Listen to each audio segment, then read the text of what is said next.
ਟਿੱਕੀ ਪੂਰੀ ਠੋਕ ਠੋਕ ਰੱਖਦਾ, ਡੇਂਜਰ ਤੇ ਜਾਨਲੇਵਾ ਸ਼ੌਂਕ ਰੱਖਦਾ। ਦੂਰੀ ਫੁੱਟ ਦੀ ਬਣਾ ਕੇ ਐ ਮੰਡੀਰ ਖੜਦੀ, ਟੱਬ ਵਿੱਚ ਭਰ ਕੇ ਗਲਾਉਕ ਰੱਖਦਾ।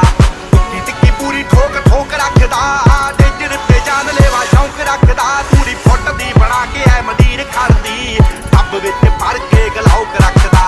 ਖੂਨ ਨੂੰ ਦਲੇਰੀ ਰਹਿੰਦੀ ਪੰਪ ਕਰਦੀ, ਲੋ ਰਾਈਡਰ ਸੜਕੀ ਉੱਤੇ ਜੰਪ ਕਰਦੀ।